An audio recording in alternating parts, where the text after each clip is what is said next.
This is Raw and Real Entrepreneurship, the show that brings the no-nonsense truth of what is required to start, grow, and scale your business. I am your host, Susan Sly.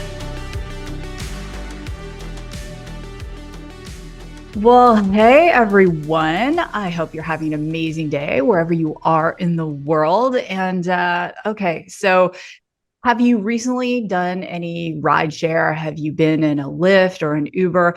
Actually, I confess, I was in Atlanta and I couldn't get my phone to work, and I literally jumped in a stranger's car coming back from a PGA event at East Lake Golf Club. And I saw these people getting out, and I had to get back to my hotel so I could get, if you have flown in and out of Atlanta lately, it is crazy. And I had to, and I'm like, okay, Jesus, I'm just trusting you.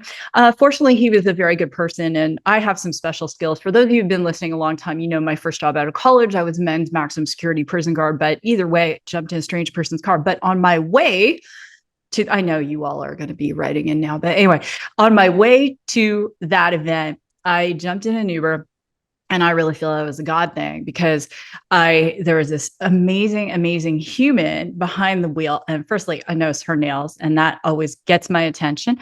And the second thing, we started a conversation, and I could just tell that I said, so what else do you do besides drive Uber? And she said, well, actually, I have co-founded a business. And she started to tell me about that. And I was so impressed. I said, oh my gosh, I have to have you on the show, because the philosophy is that anyone, regardless of any circumstance, can become an entrepreneur. And you've heard on the show, you've heard 17-year-old entrepreneurs, 12-year-old entrepreneurs, you've heard 70-year-old entrepreneurs on the show. Anyone can become an entrepreneur. So the amazing co-founders I have today are absolutely incredible. And I'll just share a little bit about them. The first co-founder, she is the creative director and has a BFA in theater from Howard University, which is no joke. That is such a prestigious school, and is a professional pole dancer. And I have done pole dancing. I think my abs are still sore from that. And twerk instructor. I am horrible at twerking, I do have to say. My girls are excellent.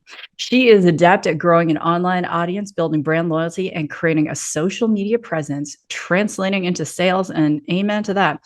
The next co-founder is the business director of this business and has an extensive background in project management, and you need to be organized, absolutely, to be an entrepreneur and coordinating. She enjoys organizing and managing large groups of people, and is experienced running the behind the scenes operations of various organizations. So my founders today are Nikki St.John and Kiara Mahan. So Nikki and Kiki, welcome to Raw and Real Entrepreneurship.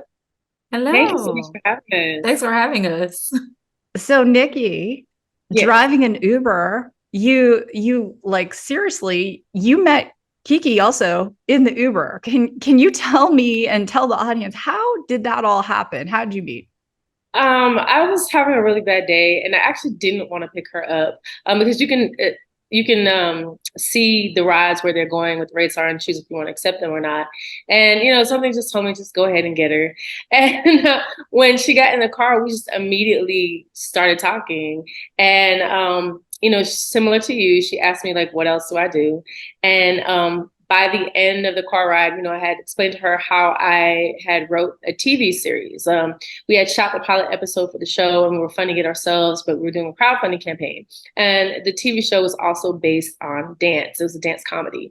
And so when she told me that she's a scrum manager and she loves managing projects, I was like, we need help with that. She loved the idea. So she was like, let me come on board and help you guys out. Well, okay, so this is whatever anyone wants to call it. We go all over the world. You might call it karma. You might call it divine intervention. This is meant to be. And Kiki, I love agile methodology. Oh, honey. Oh yes, we could have a whole show on that.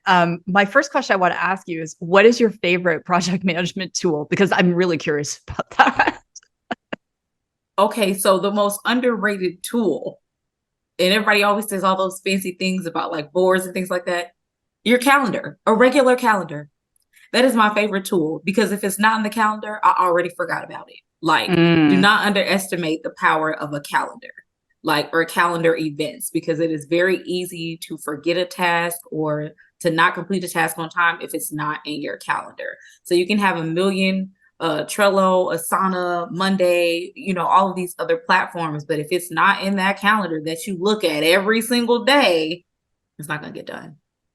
So I calendars. love that you said that. And I use for one of my companies, we use a Miro board just because it is what I was trained on at MIT.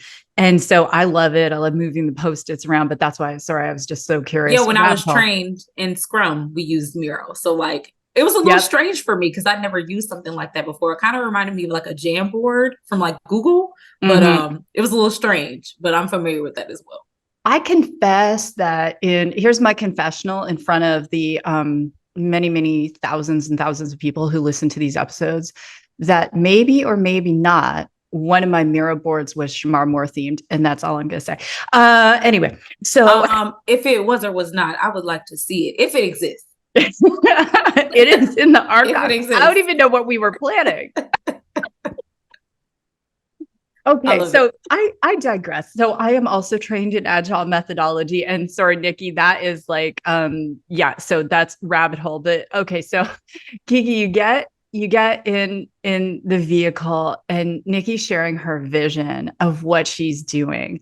And like any startup, it starts with perhaps one concept and it evolves into something else. So how did that evolution happen? Because it went from a show to something else. And can you talk about what the something else is? So like Nikki said, we met in the Uber and she asked me to come on to manage her crowdfunding campaign. So one night we were just brainstorming ideas on how to raise money for the campaign. And we were just brainstorming back and forth. And do you mind if I say the name of your show, Nikki? Yeah, no, go ahead. So the name of her show is called TwerkWorks LA. So while we're in this meeting, we're thinking of all these things. Oh, we could do this. We could do a car wash. We could do, the basic, things that you do when you fundraise. And I said, guys, this doesn't have to happen right now, but we should open a twerk museum.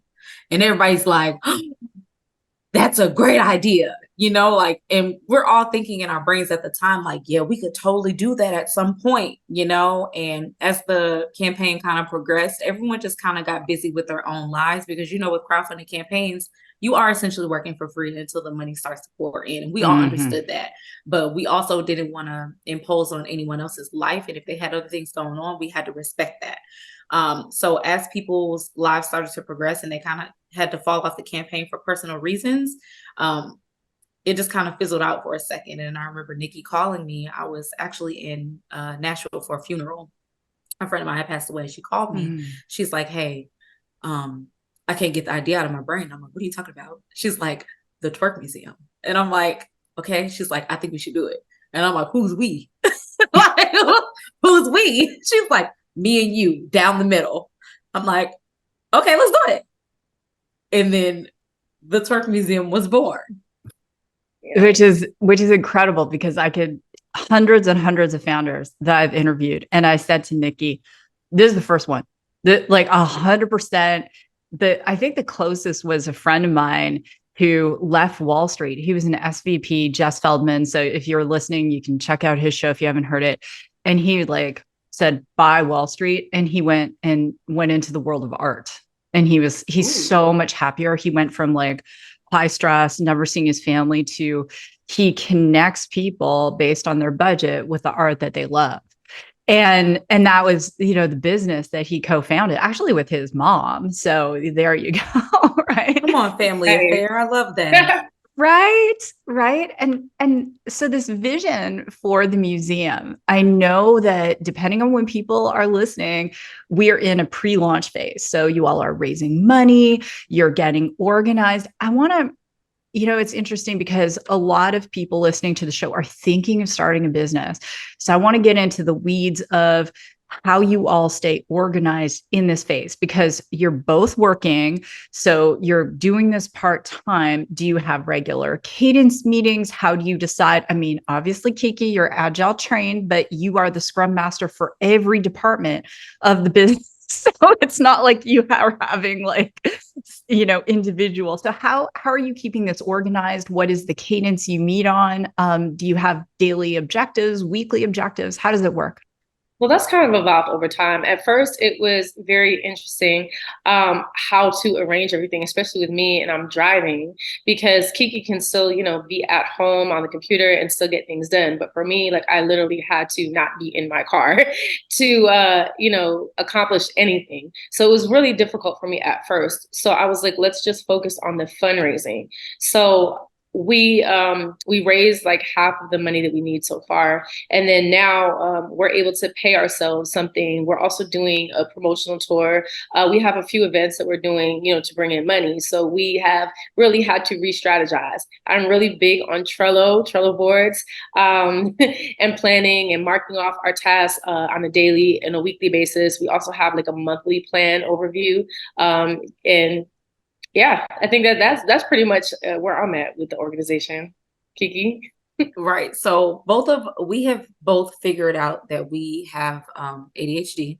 I was recently diagnosed earlier this year, and I've had a feeling that I was for a while, but when I finally like confirmed, I'm like, okay, so I'm not crazy.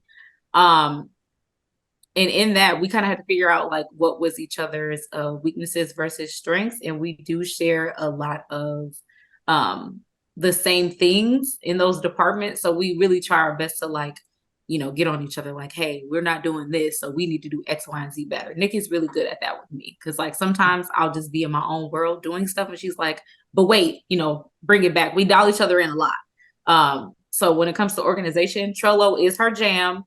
Calendars are my jam. So if she wants to say something to me, or something needs to be done, or she needs me to look at a thought that she's organizing, she says, hey, I put it in your Trello board. So we have separate boards for things that we're responsible for. And then if we need to check on each other's paces, then we look at the Trello board. I'm really awful with updating my progress on the Trello board. So she has to jump down my throat a lot like, hey, did you update your board? Because something will be done and I won't click done. Because I'm more of a scan the list and it's done versus go in and check every single time. Like I'll have to go back and recheck everything. So, but Nikki's good at that. So glad to have her. It's a little challenging because we're wearing so many different hats at this phase. Since we are doing a few different events, like we have to be the ones that are doing the social media marketing, setting up the SMS, the email sequencing, doing all the online ads and the promotions and setting up the website and the shopping carts. It's a lot. So we've really had to be very just really organized, really, really organized. And I'm not a very organized person. And this has forced me to be a lot more organized in order to get anything done and move forward. I love how respectful you both are of one another. I've interviewed, so many people and been in the world of, tech, and co-founders, and I've heard many stories of, relationships that have gone south, and it's like a marriage, right? There has to be respect. There has to be trust. And I love my observations. Like you pause, and Kiki, when you said, about ADHD, I cannot remember the statistic, but it's so high, the percentage of successful founders who have ADHD, because it's almost like you have to have it. Because to Nikki's point, listen, Susan. Yes. That's good to know, because every entrepreneur I know has ADHD, every single one.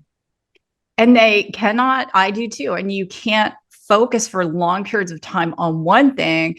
And you look at Elon Musk as an example. So who else has so many companies that generate billions per year? Not like they hit a unicorn valuation and they sold it, but billions per year. And he has the track record, and allegedly is horrible ADHD. And so do a lot of founders. And so when you think about how to channel that, and I love that you recognize each other's organizational styles. And there's like in the Trello board, it's all about that dopamine hit. Like I checked it and it's, whatever, or Miro, I moved the Post-it or whatever it is in the calendar. Kiki, I use a paper planner. I'm gonna share. I have both. Yep. I have both.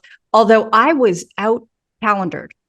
I will share the story. So I'm moving in my daughter, sorry, Rachel, into college. She is a she's a freshman at Arizona State. And her roommate, Mia, is darling. And Mia's like, Mrs. Arkeveld, that's my husband's name. No one calls me that, but it's okay. And she comes up and she shows me her planner. She's like, Mrs. Arkeveld, I have our rush schedule in here. I have Sari's class schedule in here. I have a 5-year planner, Mrs. Arkeveld. I'm like, okay. Girl, I can barely keep up with the 1 year. 5? They make those. And she's 18.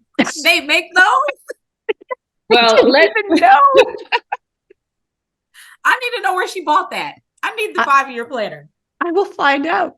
I'm like, you're 18. You don't know how your life is going to change. And then I was, my daughter called me about some career advice. And then in the background, and she's like, I don't know what our rush schedule is this weekend. And I hear Mia's voice going, Mrs. Arkeveld, I have it all written down for this weekend. And she pulls the photo and starts telling me my daughter's schedule. That Listen, she is not responsible for your daughters too. Tell your daughter she needs to keep her close. Yes. Because there is nothing like a friend who likes to organize your life for you. Yes. There's nothing like it. Like, I am the mom friend in all of my friends. Like, we all go out and everybody wants to have a good time. I'm usually, sober and I'm watching, make sure nobody leaves their belongings, we have to be up by a certain time. I'm waking everybody up. Like, there's nothing like having a friend like that. And I've heard that a lot about myself. So she need to hold on to that friend. She's next time I come to Atlanta and we go out, I know you've got me. I will not be that. I will not. You let me know if you have somewhere to be in the morning. I will make sure you're there. I'll make sure you got enough time to get up, curl your hair. You get to shower. You might be able to put some makeup on too. Oh, okay. Yes. Kiki is super organized. We went to PoleCon, which is like the biggest pole convention in the world. And we got a lot of our investors from PoleCon. And, I was like running around like crazy because I'm performing, I'm teaching, like it's a lot going on. And Kiki kept us organized the entire time. So yeah, that's her jam. Now, mind you, 90% of the people that I met at this place, I did not know these people, but this was her village. So I was willing to jump in and help because everyone was running around like chickens with their head cut off. So I'm just like, what do you need? Like, what can I do for you? So I'm in the back fixing eyelashes, securing wigs and doing makeup and, just all type of stuff that I wasn't even responsible for. But I just saw that they needed help and they needed to be organized and they had to be done by a certain time. Everybody was on schedule. Everybody was on task. That's incredible. When I think about what you're building, that whole concept of a CXO, that chief experience officer, like what experience are people having when they encounter your business and your brand? And that, what can I do for you? Leave you feeling better. No, I've got you while you're having that experience. And I see that oftentimes in businesses, there isn't a person like that. And I'm that person in one of my companies. And it makes a difference. And you become that person that the investors call, or the businesses that you're doing business with call, or the person who really cares deeply about the reviews. And that's not just you, it's actually both of you. Because when Nikki was talking about it, she was talking about the experience that people would have. And I want to talk about that. So what is the experience you're intending people to have as they come through the museum and encounter it? Well, the Twerk Museum merges dance history and culture. It's an immersive, interactive experience. We are going to have live dance performers there, and then they're going to be teaching you the dances, and you have dozens of backdrops to choose where you want to create your content. So anybody who's into like TikToks and like, watching the trending dances and then, replaying them, learning them in their living room are really going to like this. And not only do you get that dance aspect, that fun aspect, but you also learn a lot about history. So the Twerk Museum is actually based on the research of one of my friends, Torwa Joe. She has a dance studio here in Atlanta called Vertical Joe's. And she also has a twerk technicians training program. So just like, yoga or like ballet, you go through these certification programs to learn how to teach it correctly and like learn all the lingo that's associated with it. Mm-hmm. So Joe codified the terminology for twerk. A lot of people kind of looked down on it and didn't necessarily think it was like a professional form of dance. But she went in and, as a trained dancer, she was able to codify it. And also she did a lot of research as far as the history is concerned. And a lot of the modern twerk that we do now traces back to dances that were done in Africa. Yes. They were celebratory dances. They were used to get closer to God. They were even used to choose pairings between men and women. So a lot of people don't know this history. So one of the things that's really meaningful to me about the Twerk Museum is that you're going to learn that there's a whole history behind these dances, and that when Africans were taken as slaves throughout the world, the dances morphed into like samba in Brazil, and you have perreo in Puerto Rico, and they all have their own unique meanings from the regions that they came from. So I really think that we're going to be able to give people back their culture, back their history, and really show how Africans have made an impact around the world. What excites me about it, and Nikki and I spoke about this briefly, was when I used to go to Malawi a lot, and Maggie, my oldest daughter, she was in a shelter. I rescued her when she was 14 years old, and both her parents had died of AIDS, and she had been this is a PG show, but she had been raped by her uncle and became pregnant, and they found her walking the streets of Lilongwe naked. And she went into a women's shelter. She lost the baby. But when I met her, she was sleeping on a concrete slab. And every morning there were just so many cockroaches and things. And my friend was a social worker there. He said, Susan, you have to meet this girl. So we go out and I take her for chicken and chips, which is a big thing. And she's so proud. And I'm like, what do you want to do with your life? And she's walking 3 miles to and from school, past the prison where her uncle is, getting straight A's. She doesn't speak at this time a word of English. She speaks Chichewa. And she looks me in the eye and she goes, I'm going to be an accountant. And I was like, yes, you are. Okay. I know that's right. So to make a long story short, today she's a mom, and I named my grandchildren Honor and Christian, and she did graduate with an accounting degree. But many times I've been there, I would go into these very remote villages. And Nikki, just as you said, there are videos I have where I go in Malawi, with women, you have to wrap something around your waist because I'd go in with like just pants on, but you've got to put like something around your waist. And the only twerking I have ever done that is on video is with this group of Malawian women and children in this village. Is like in the middle of absolutely nowhere. And the children are singing and laughing, and we're dancing and just celebrating. And so when you told me about this project, one of the big reasons that was on my heart to share your story all over the world is because it's so important to me that we understand that, especially in America, there's no new culture. Like there isn't really so when you said the Twerk Museum, I didn't think Miley Cyrus. I was like, Africa, this makes so much sense to me. Thank you for that, Susan. Thank you. For those of you out there that think Miley Cyrus invented twerk, we are here to tell you that that is not true. We're so sorry to crush your dreams in advance. However, Susan, you also have a background in dance. I'm sorry, you also have a background in dance. So it's like you are a little bit more knowledgeable of the history of different types of dances. But like Kiki said, there are so many, especially younger people who just, look at TV and they see everything that's going on in like these music videos, and they're thinking that their favorite celebrity, came up with it. And it's like, this goes back centuries and it has a whole history behind it. And we think that people need to know about that. And then also, I feel like if people knew the history behind it, it wouldn't be so frowned upon. And, not that having the history makes it better or not, but just that it is something to be treated with respect like any other form of dance. And the burning question I have is, will one of the installations allow you to twerk with Shamar Moore? Because that's, what I need to know.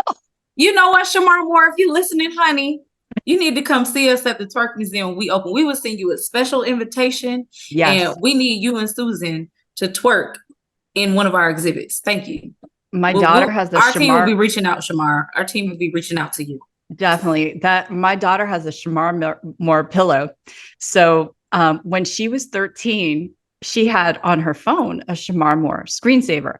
This is raw and real entrepreneurship, y'all. I know some of you are listening, are like, what are you talking about, Susan? Why are you talking about Shamar Moore? Just tune out for a minute. But if you're interested in the Shamar story, then you can stay listening. So, of course, I'm 50. I grew up watching Shamar on Young and the Restless, right? Mm-hmm. But my daughter has him as her screensaver. I'm like, you know how old he is? And she's like, I don't care, mommy. So anyway, That's still a good looking man. Yes. Mm-hmm. I Yeah. enabled her. I totally did. I bought her a Shamar Moore pillowcase and her friend the same pillowcase. And so she has the Shamar Moore pillowcase, and it is I know some of you all are going to message me and be like, you're not Christian. Anyway, so Shamara has no shirt on.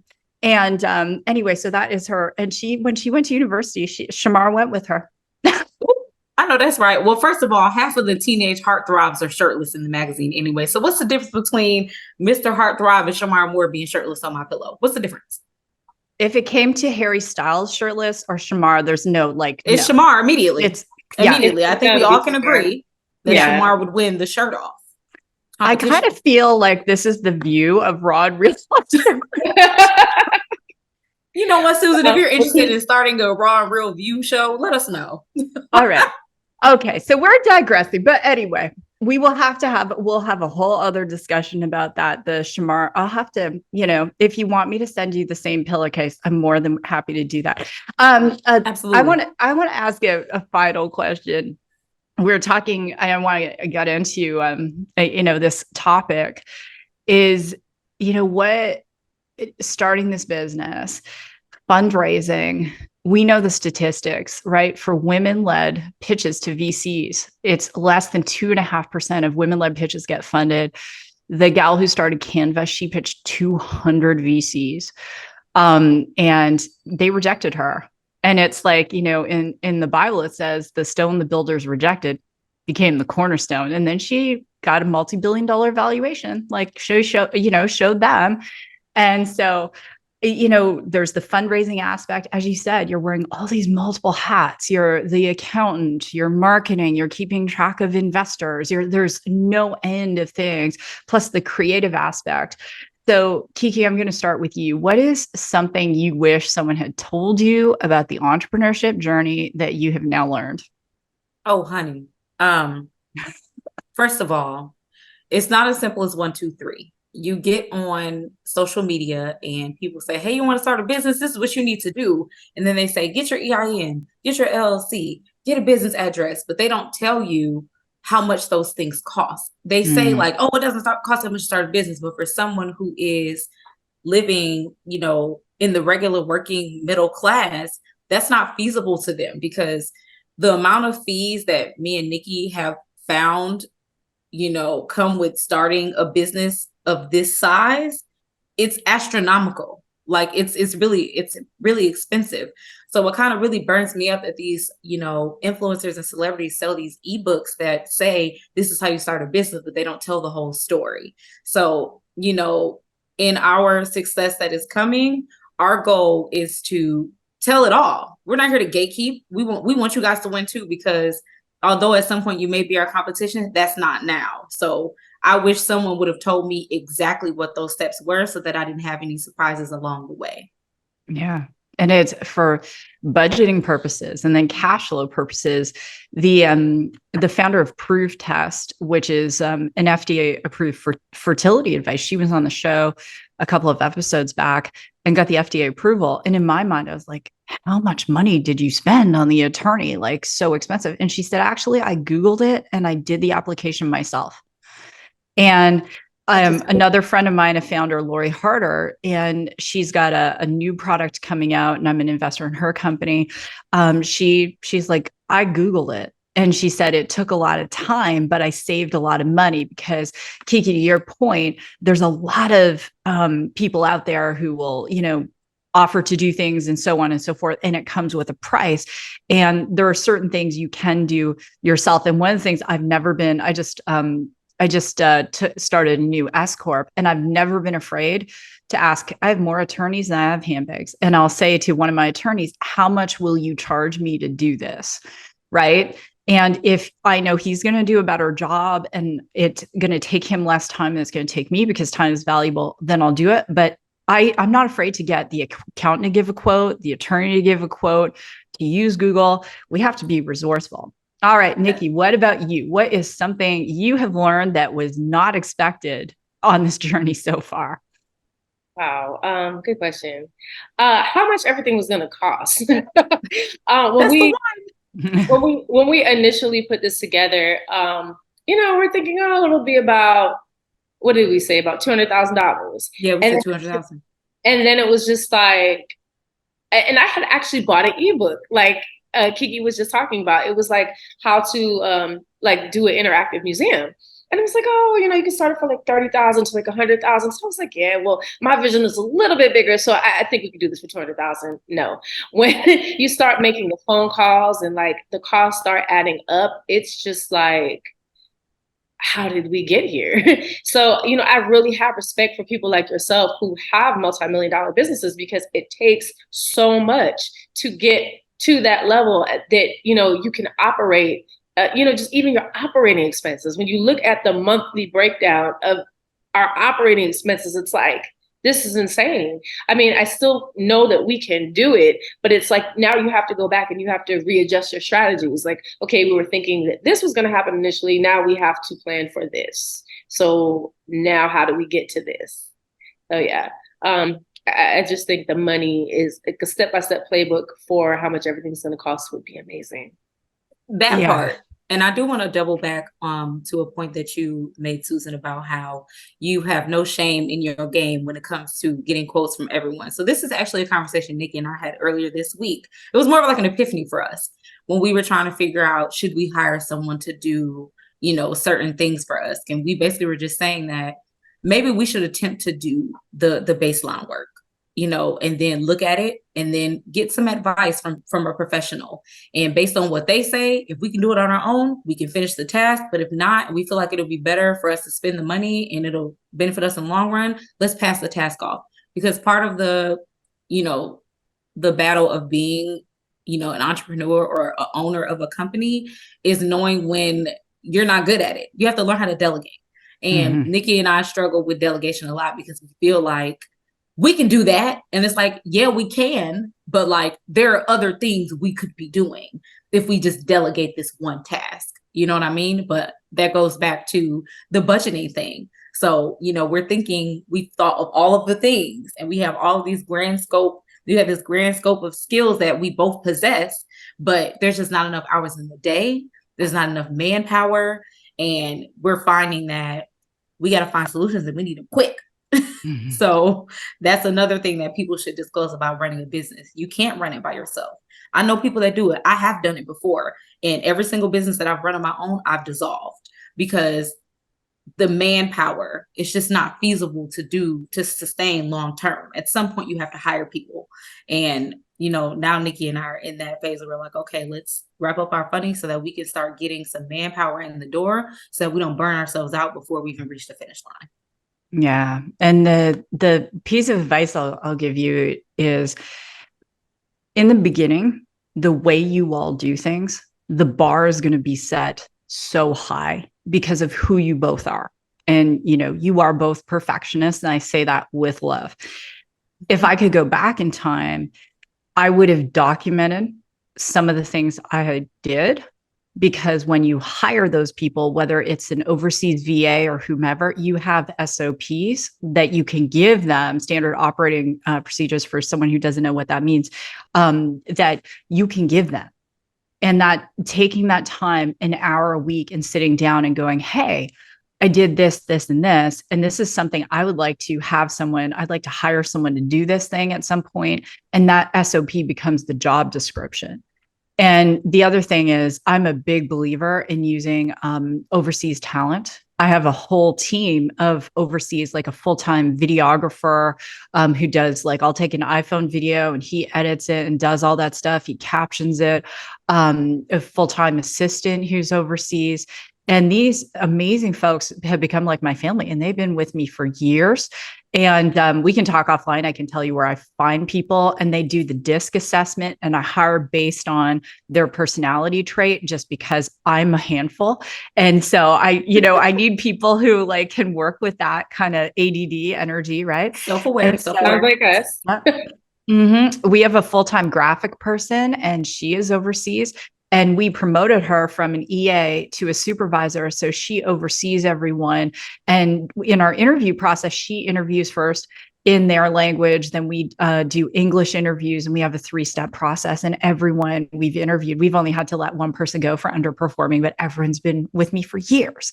So it doesn't have to cost as much as you think it does, but it's like in that beginning, it's you're wearing all those hats. And yeah, for sure. So you guys are funding, you have raised 100,000. You want to raise at least another 100,000. If someone is listening, if Shamar is listening, I just thought of this too, ladies.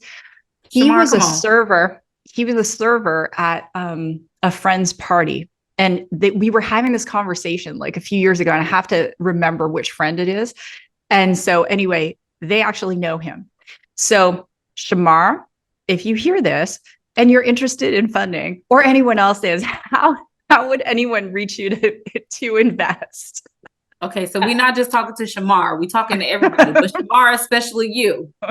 You can email us at info@thetwerkmuseum.com. info@thetwerkmuseum.com is where you can find us. Info@thetwerkmuseum.com. And this is a crowdsourced funding. So unlike a traditional funding where someone is ISQ investor qualified in the United States, this is pure crowdfunding, right? So is there a minimum people invest, or how are you doing it? So we're very flexible with our investment options. Our minimum investment is $5,000, and we take investments in $5,000 increments. You can also split up your investment with a friend, and we give you separate contracts. You can use Shop Pay to pay over time, and we also have a financial director who owns an accounting firm in Los Angeles, Messi and Associates, and we can refer you to her, and then she can help you obtain a credit card to fund. So we have a few different options for you. We're trying to make it as easy as possible for everyone to get in. And that's definitely how we pitch to our friends and family, because people believe in the idea, and sometimes you just don't have the capital, or you don't want to tie up your capital. So we wanted to make sure that we were as flexible as possible with our options, so that anybody who wanted to be a part could be. So we're not, snooty people that are trying to open a museum. Like, we want everybody to have a piece of a stamp in history. That's amazing. And only 2 women who are highly organized would have such a complete answer. And we're like, and we got this covered, and we got this covered, and we got this covered. We got this. I have never, ever heard it like that before. I mean, I love it. I wish you both the most amazing success. I know you're going to come back at the official launch. Right now we're in pre-launch. So when is the estimated launch happening? At the end of January. At the end of January. Yes. All right. Okay. So we will come back during launch so we can create a frenzy. And in the meantime, I just want to say, from the bottom of my heart, I'm so excited for what you are doing. And this is just, I see so clearly how many lives are going to be touched. And I just see, whether it's little kids coming or people of all ages coming, and just feeling that sense of history and pride and learning and growing. It's like, girls, I want to hug you. You can, when you come to the exhibit, you can totally come hug us. Yes, we got the tickets for you. Right. Absolutely. Absolutely. I will be there. All right. Well, Kiki, Nikki, thank you so much for being here on Raw and Real Entrepreneurship. And if you're listening, wherever you are in the world, I hope you're listening. I don't even know. I'm beside myself now. You all, if you've been regular listeners, you know how I get when I'm excited. Anyway, we love a 5-star review, and share the episode. Tag us on social. The links to Kiki and Nikki's social will be in the show notes. And if this episode has helped you, please message us if you're inspired. I would love to read your comments on air. So with that, God bless, go rock your day, and I will see you in the next episode.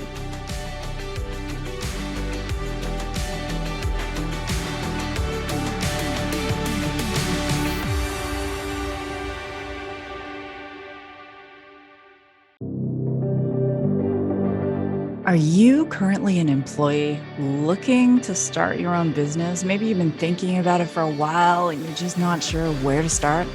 Well, my course, Employee to Entrepreneur, combines my decades of experience as an entrepreneur with proven methods, techniques, and skills to help you take that leap and start your own business. This course is self-paced, learn on demand, and comes with an incredible workbook. And that will allow you to go through this content piece by piece by piece, absorb it, take action, and then go on to the next module. So check out my course on susansly.com, Employee to Entrepreneur.